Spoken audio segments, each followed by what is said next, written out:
So what about me? I've known you for almost a year now. I think it's almost 11 months. And confidently, I can say that, in my opinion, you're very educated, very wise, and attentive person. Um, I'm drawn to your broad of knowledge across many fields like geopolitics, philosophy, sociology, even, and so on. But let us start with. Let's imagine that I didn't know you. I've never see you in my life. And how would you describe yourself? And how would you, in your opinion, how would student see you when he's coming to your class first time? What do you think of first impression on you by someone else? Right. Well, I always begin my classes with a PowerPoint that gives kind of my whole CV. And it is quite varied. Right out of high school, I went to a small college, we call it in the US, kind of a liberal arts college, but it was only a 2-year school. And I was studying engineering there. But I met a girl and got married right after my sophomore year. And then we had decent jobs, so we stopped school then and worked. Then after that, I spent 4 years in the U.S. Army, then worked construction, did different jobs at different times, would get kind of bored with a job and then go and do something else. But we did fine. We had 2 children. After being married for 7 years, we decided to have children. Then we had 2 children. And at the age of 25, I became a Christian. That does shape my life, and it is something that I don't hide from the world. Then in 2011, we sold everything we had in the U.S. at 45 years old. Moved to the Philippines, studied and got a master's degree. Before that, we had gone back to school, got our bachelor's degrees, and then moved to Mongolia in 2014. Started working at MIU, and I've been teaching here going on 12 years now. And I love what I do. I don't have retirement plans. I don't do it because I need the money. I do it because I love what I'm doing. I teach intro to philosophy, intro to sociology, and leadership. And then with my wife, we teach a class on relationships we call Marriage and Home. And so we love what we're doing. And we love being in Mongolia to do it, especially at MIU, where it's a complete international audience. We've got obviously Mongolian students, Russian students, Chinese students, Central Asian students, Nigerian students. So we've got students from all over the world, and it's a beautiful thing. We love it. How do you think? Can you call yourself extroverted person? I am an extrovert. I'm a bit of a shy extrovert. Even though I'm an extrovert, it's hard to meet new people. But I don't have any problem once I meet them. So, yeah. What's the worst thing about your job now? If all I ever had to do was teach and never had to do any paperwork or grading, I'd love it. But I've never been a big fan of doing paperwork or grading. I've got a spreadsheet open on my desk now. They're very useful. I hate doing spreadsheets. But then it's done, it looks good. Right. Yeah. The only moment you can get satisfaction is just at the end. Right. Well, and it's, the data, you got to manage your data or the data is unmanageable. And so it does it well. But I wish I never had to manage anything. I could just teach, learn my subjects and teach my subjects, and somebody else took care of all of that. But it is important for me to see it, so then I know how my students are doing. So, yeah. So what, in your opinion, gives meaning to what you do? I think the main thing is university students in modern times are really in a transition from adolescence to adulthood. That happened 100 years ago, plus years ago, that transition happened at about 13 years old. Now it happens at 18 to 22. For some people, it's older, but that's the age we get them, 18 to 22. And they're transitioning from being really adolescent, but really not knowing how to make a decision, how to think about something, how to plan anything, to I'm going to be an adult. I've got to go run my own life. And so really that's the theme of all my classes. How do you think about life? And then how do you set goals for your life? And goals might be a stronger word than I want. I don't really get into the details of setting goals. It's more the idea of I'm not just like the ball in a football game being kicked around the field, being a player, maybe even a coach, instead of the ball. And most people live their life as the ball. Life is just kicking them around. And they don't make a plan. They get a job doing something, stay for a little while, quit that job, then find another job, and they're not really focused on anything. Maybe they want to make a lot of money and get nice things so people think they're successful. But in the process, they lose their family because they never focused on that. They focused on career. Or they focus on family and they don't do their job well. And it's like, so how do you define success? And each person has to define their own success, but think about defining success and then going after it and doing it in a way that you're at least satisfied with your life. I always tell my students that chasing happiness is one of the worst things you can pursue because it's like trying to move the ocean in the palm of your hand. You might be able to scoop up some water, but you don't get far before it's found the way to leak out between your fingers. And you're wet, but you didn't accomplish anything. And so pursuing something meaningful is much more valuable. And so really in all my classes, that's the theme. How do you do that? Can you say that you disagree with opinion that university now and the educational system is useless? I would like to say I disagree with that, but unfortunately, for many people, it is. And it's not really not the university system's fault. It's all of society's fault.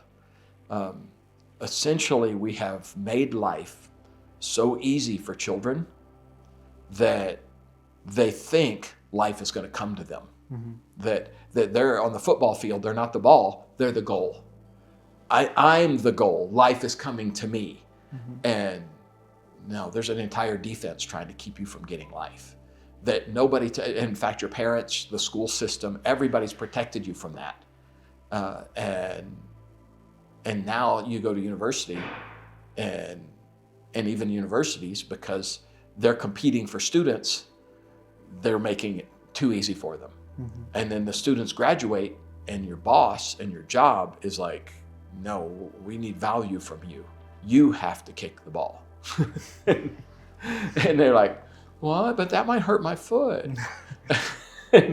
and so I try to, my classes are not that difficult, but if you don't show up, if you don't do the minimum of work, you don't pass. And they're like, but Baksha, what about? No, I got no tolerance for that. You already opened the answer for the next question, I think.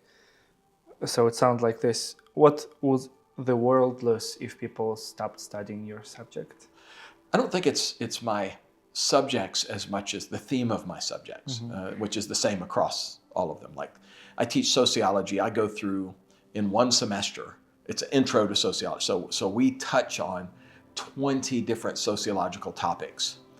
But the whole purpose of that is not that they'll remember all those details or, who Emil Durkheim is or Max Weber, but that they'll look at society and realize that society expects something from them. And that if they want something from society, they've got to go earn it. They've got to bring value to get value. And so, and there's many different ways of looking at that. That's why we do that. In philosophy class, kind of the same thing. In each of the big questions of philosophy, I don't expect my students to remember what every philosopher thought, but what I expect them to do is consider what they think. What do they think the meaning of life is? What do they think the nature of reality is, or the source of truth? And then be able to deal with that and to shape their thinking around it. Most people never think about those things. They have opinions, but they don't know what they are. Maybe they have to check with an influencer to find out what they think. Is it really important to learn about philosophical leaders of the past? Specifically, no, I don't think it is. However, I do think the philosophical questions that those leaders of the past were asking are important. And one of the ways we engage with those questions ourselves is hear what the old dead philosophers thought. Most introduction to philosophy courses that you would take are taught like a history of philosophy course. You have to remember what every dead philosopher believed or what their theoretical framework was for thinking about life. But I don't see that as important with my students. I present it to them, but I never ask them what some philosopher thought. I ask them what they think. Here's what they thought. What do you think? And I have many students tell me a couple of years after they graduate that it was the best class they ever took, not because they remember the details, but it was the first time in their life anybody ever asked them to think. Throughout their whole education, even in family matters, they're told what to think, and nobody asks for their opinion or cares what their opinion is, and so I'm asking them to think and asking them what their opinion is, and they have to think about, I have an opinion. What? and so that's a skill that's really not taught. A lot of education talks about critical thinking, but very little of education involves critical thinking. It involves critical memorizing, which I do think memorizing key facts is important and necessary throughout education, especially in major disciplines. If somebody was going to get a master's degree in philosophy, they need to memorize, who are the idealists, who are the realists, who are the, all the different ists of those things. But in regular life, outside of that, you don't need to know those things. It's not important. You don't even have to remember what those categories are. Just be exposed to the thinking so you can think. And that's my goal in teaching. And I'm fortunate I can teach these general education courses. I'm not preparing an accountant to go do accounting or an engineer to go design a bridge. If I was doing that, you would have to know your facts to do it. But for what I'm doing, I think it's just as critical, maybe even more so, is giving them the tools to take facts and interpret those facts into daily living. Next question is, what is one lesson, it might be academic or personal, it's not that matters, that you hope your students or friends around you will carry with them beyond the classroom or beyond their lives? I don't know if I can limit it to just one, but just a few. One is that you are capable of thinking, that you are capable, you are able to do hard things. Because many of them went all the way through school, through high school, everything, never really did anything hard. They were smarter. They've lowered educational standards to the point that students who do nothing will pass. So students who do a little bit, who are maybe a little brighter than average, it's so easy that they've never done a hard thing. And then they get to university and they're presented with some harder things. There's nobody taking them by the hand to bring them through in some cases. And it's like, it's so hard. And it's like, but you can do hard things. You are able to do things. I met with a student just today who's facing their senior project. They need to write a 15 to 20 page research paper that they haven't started yet. And we're halfway through the spring semester. And it's like, okay, what do you need to know for your project? I don't know. And I just wrote, what's your topic? And then I wrote 8 questions. Now go answer these questions. And sometimes I'm not willing to do a project for a student, but to just give them the framework. This is how you do this project. Now you can do this with any project that you have in your life. And I said, make a list of everything you have to do. And some of those things on the list are so overwhelming. Seem impossible. But what you do is you say you've got 20 things on your list. 10 of them you could finish today. They're simple. Do those today. And once you've done that, the hard ones don't seem as hard. And that's basic. Everything is kind of towards that. You can make a plan. You can implement your plan. If you fail, try again. Simple life lessons you should learn by the time you're 5 or 6, but nobody taught them. Yeah. Any more? No, I think that's the main thing, is be able to think. And maybe I guess I would add to that is treat people with respect. In the world, the world is pretty toxic. With everybody's stuck on social media and everything, they're not interacting with real people much. And then when they do, they're toxic. They're just mean, they're rude, they're demanding. And it's like, no, be helpful, be kind. Be demanding, but in a respectful way. If you're the leader, you demand from your workers they do their work, but do it in a way that's respectful and encouraging, rather than demeaning and discouraging. And you'll have a team of people who will follow you anywhere. And not many people are doing that, so you win. Yeah. Let's talk about your life. What was the turning point in any way? Right. I don't know if there was one big thing. I became a Christian when I was 25, but I already had a pretty decent life up to then. I was married, I was relatively successful in my job, and didn't have any major problems, but it did refocus things from just daily success, because that's all I was ever focused on. I wasn't focused on some lifetime of success or anything. I thought I would probably work until I was 65 and then retire. I enjoyed playing golf and going fishing, so I would go fishing in the morning and play golf in the afternoon. And many people think of golf as a very rich man sport. I played the poor man way, which still wasn't cheap, but I used relatively cheap equipment, and I played government-owned courses that were not in great condition, but I enjoyed it. So I thought, that's what I'll do. I'll just retire and do that. But then I discovered teaching, and I love it. And you get the benefit of seeing students go from, I get it, So this afternoon I'm teaching in our marriage and home class 4 rules for having disagreements in relationships that make it where your relationship can last. And I think it's the most important thing. One of the most important things I've ever learned in my life, these 4 rules. And I learned them from my mom.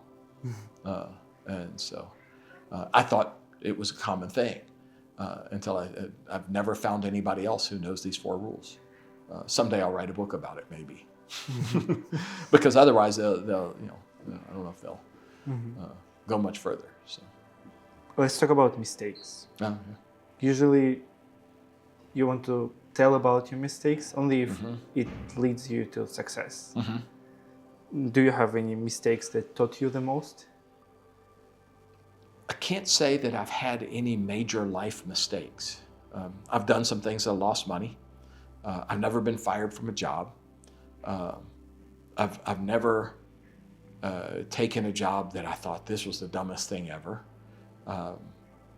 Probably my biggest mistakes are more parenting things, though I think our parenting was generally successful, but no parent is perfect. And you can remember when you were too harsh, which are the biggest mistakes, or when you were not directive enough when you should have been. But even those, it's none of them are big enough to do that. And not that I've been perfect at all, but I've been fortunate in that I never did anything really stupid. When I was young, I drank a lot and did some things, in those situations that could have turned out really bad, but I was fortunate it never did. And so those mistakes could have made major life lessons and major life consequences, but I was just didn't. And now I can look back on that and think of what bad could have happened, and learn from what could have happened. But I quit drinking alcohol in 1989 and haven't had any since, and haven't missed it one day. And so one of the things I tell my students is, if you're going to drink, but drink to celebrate. Don't drink because you're stressed. Don't drink because you're angry, because that just results in horrible outcomes. Yeah. So if you weren't a teacher, how do you think, who would you be? I think I had a job before we left the U.S. Where I was a car insurance damage adjuster. And so I would look at damaged cars, figure out what it would take to fix it, and spend the insurance money to fix it or replace it. And I enjoyed that job. It was a good job. And if I would have retired from that job, I would have been able to maintain the same income that I had when I retired for the rest of my life. That's the way it was set up. And like I say, I enjoyed it. Well, I may have stayed there, and I'd still be living in Tennessee doing that if I had not pursued where I am now. Yeah. What question do you wish students asked you more often? I just wish they asked more questions. Just in general. I think more questions, if they asked more about long-term life questions, not just what do I need to know for the exam. That's one of my biggest challenges I find with my students is I often am asking them questions on exams, on assignments, where what I'm asking them is, here's this information, what do you think about it? And I want them to tell me what they think about it. But what they most often are trying to do is tell me what they think I want to hear. And it's like, no, don't try to impress me with your answer. Just, so I wish they asked more questions that led them to understanding, not a specific question, but general life questions like that. Like, I have this stack of blank paper that I'm going to give my class this afternoon. Write questions on it. Because if I get them to write questions, they'll ask things. If I ask them any questions, I get nothing. And so sometimes when I have time to ask any questions, I pass out paper, write some questions, and then I can answer those. And I get, this is don't put your name on it type things. Then I get those type of questions. For how long are you been teaching now? We've been teaching here, like this class, we've been teaching since 2016. Almost 10 years. Almost 10 years, yeah. And did you see any transition in students' behavior for the last 10 years? Yes, students are less prepared for life. They're less prepared to think. They're less aware of what's really going on in the world around them. And it's not their fault. I don't blame the students for that. And it's not their high school's fault. I don't even think it's their parents' fault. It's the trajectory of society, in that because we have smartphones and social media and reels and shorts, we've shortened attention. We have basically gone to, all I want is to be entertained. Feed me and entertain me, and I'm happy. Actually, I don't think they're happy. Feed me and entertain me, and I'm not bored. I'm not afraid. Until I turn off the entertainment and look up and go, now what? and then they're scared. But nobody knew 10 years ago that that would be the result of, now maybe some people did, maybe the designers of the algorithms knew what they were doing, but still I don't think they knew the reach of the effect they would have. And so I showed my class an image yesterday of a mom and a daughter sitting on a couch. Mom's sipping coffee, the daughter's got some little thing she's messing with, but between them was a phone that went almost to the ceiling, extended, so that the mom couldn't see the daughter at all. And I asked my class, how many of you felt like this growing up? And nobody raised their hand, but half the class, male and female both, their eyes were wet. They didn't shed tears, but their eyes got wet. And I said, this is what you need to know. Your mom didn't know that you would feel that way. She still doesn't understand it because she's never seen this picture. And nobody told her that if she's on her phone all the time, that you're going to believe that the phone's more important than you are, that she loves the phone more than she loves you. Nobody told her that would be the case. And nobody is telling her that's the case. Nobody told you would feel that way, but you feel that way. And when you hold your phone more than be with your friends and the people you care about, that's what you're making them feel like. And so I don't know how to fix it. Don't blame. I don't know who to blame. It just happened. Now we know we can change. We can be different. So we can be intentional about putting down our electronics for a time and having intentional time together. Because that's the only way it's going to happen.